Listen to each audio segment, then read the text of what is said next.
Ini transaksinya Bapak Ibu. Maka kalau kita tidak nyadet, tidak narik mereka agar bisa bertransaksi menggunakan fintech kita, uang kita, ya, maka kita tidak mendapatkan KIT. Potensi pertumbuhan kapasitas dari data center kita itu 670 MW dan surplus listrik kita bisa terpakai, lapangan kerja akan naik, upskilling SDM, lagi-lagi SDM, mesti siap, kalau enggak lewat. Dan potensi ekonomi kita hampir 4,5 triliun lebih potensinya. Maka Bapak Ibu, Anda punya pilihan, apakah kita akan mewujudkan itu atau tidak. Lanjut.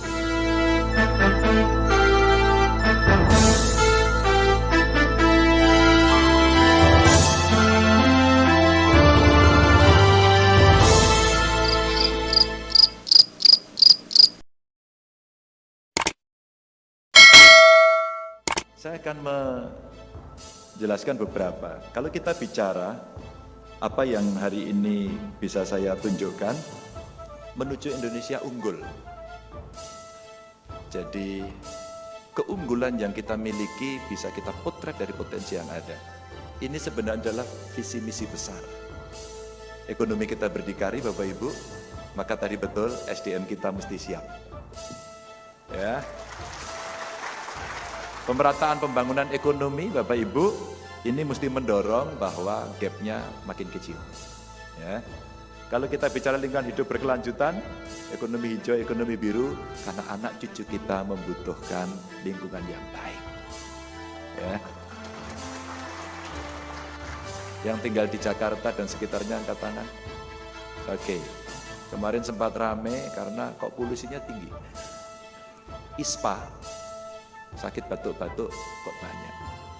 Ada apa ini? Ini pembangunan berkelanjutan. Terus kemudian tata dunia baru yang lebih baik berkeadilan melalui politik luar negeri yang bebas aktif dan memperkuat pertahanan. Kemarin saya ujian di CSIS tentang Polugri, politik luar negeri. Duta besarnya banyak datang, pengamatnya banyak datang, mereka bertanya. Hari ini saya katakan dunia sedang tidak baik-baik saja. Demokrasi mundur. Dominasi negara kuat pada yang kurang kuat terjadi. Perang terjadi. Hari ini kita melihat seluruh dunia sedang protes apa yang terjadi antara Palestina dan Israel. Kita sedang sedih, belum baik-baik saja. Lalu saya ditanya, kira-kira kalau Pak Ganjar bagaimana? Ya, kita harus berhubungan dengan banyak negara yang sama-sama bisa saling menguntungkan dan tidak saling menindas. Ini menurut saya penting.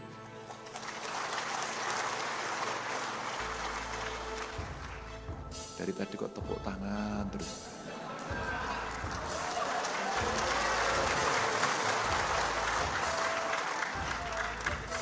Saya tidak akan ngasih sepeda lo ini.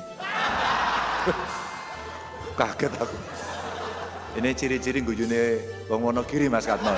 Sedulure Mas Katno.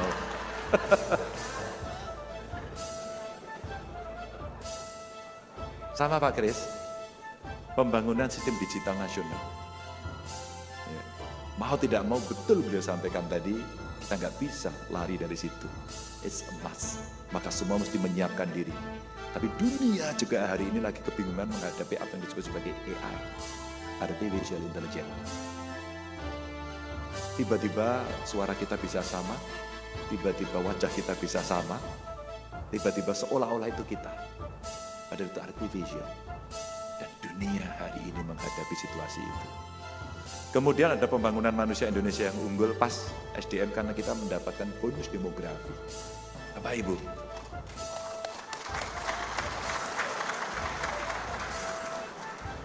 tepuk tangan meneh. Ya, oke. Kalau kita mau mendapatkan keunggulan, Pak, persis tadi. Satu, kesehatannya mesti baik sejak sebelum menikah sampai menikah, ibunya hamil, kandungannya sehat, melahirkan ibu dan bayinya sehat. Balitanya kemudian tumbuh berkembang dengan baik, maka siap diisi dengan ilmu pengetahuan yang baik. Akses pendidikannya mesti adil dan semuanya bisa mendapatkan itu. Kita akan mendapatkan yang unggul. Tapi kalau itu gagal, maka kita akan mendapatkan malapetaka demografi. Contohnya ada yang sukses, ada yang gagal. Nih, Dan demokrasi yang lebih substantif, penghormatan pada HAM, supremasi hukum yang berkeadilan, ora korupsi. Mboten nyolongan, nentitan, nyopet, maling, begal, ngerampok. Jenengan keplok-keplok setuju napa mboten? Oke. Niki mboten kula bahas kabeh. Jenengan tambah mumet kula men nganti wanen. Ayo, berikutnya. Nah, Bapak Ibu, ini yang akan saya sampaikan dalam beberapa hal. Saya mulai dari industri digital dulu. Oh, ada kepeannya di sini tuh. Aku ndangan-ndangan nangkono pengen.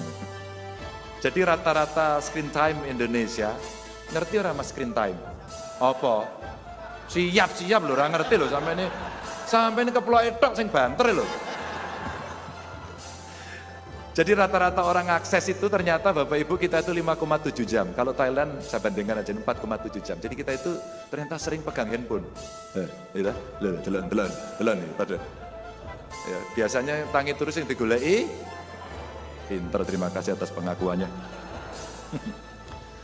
Dan ini ada 238 juta jiwa penduduk Muslim Indonesia, kurang lebih 87% yang akan berhubungan dengan dunia digital. Pertanyaannya, nah, apakah kira-kira umat Muslim kita sudah siap untuk memasuki dunia ini? Jawabannya sudah siap belum? Terus rasa-rasa nih, burung sarapan gitu.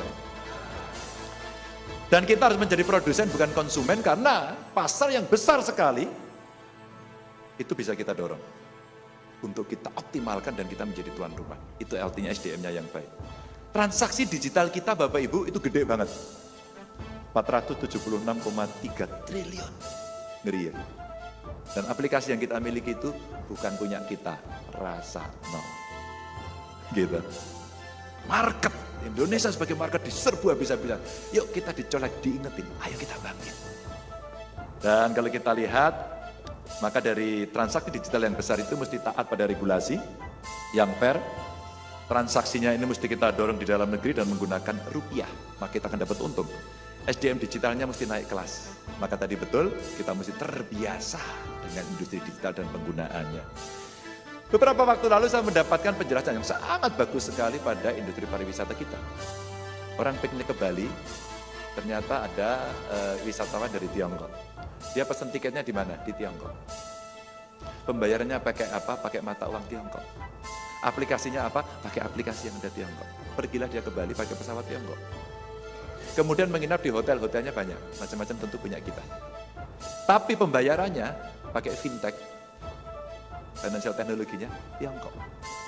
Terus kemudian diarahkan oleh sana, kamu belanja ke beberapa tempat, ini loh toko-toko yang hebat. Silahkan belanja ke sana. Pembayaran juga menggunakan fintech yang sama. Di situ ada beberapa produk yang ditaruh di situ. Diskonnya banyak, maka wisatawan sampai jalan-jalan belanja ngelihat diskon. Biasanya kalau diskonnya tinggi laris, betul nggak? Kelihatan sering belanja gitu. Tapi yang menarik, wisatawan tuh beli apa coba Bapak Ibu kira-kira? Ada yang tahu kira-kira? Tebak-tebakan, nggak dapat sepeda nggak apa-apa, tapi tebak dulu. Kira-kira wisata dapat apa? Apa belanja apa yang paling banyak? Apa bro? Hah? Wagu, souvenir nopo ngoten lho. Kaos, apa nih? Kalau di Bali? Patung, apa lagi? Gantungan kunci, wah ngirit banget. Apa? Terus apa lagi? Ya, pasti Anda kaget, tidak ada semua. Ternyata yang mereka beli adalah kasur. Kaget lah. Ternyata di toko itu ada kasur made in China, latex, dan diskonnya sampai dengan 70%. Dan yang menarik, bukan produksi kita.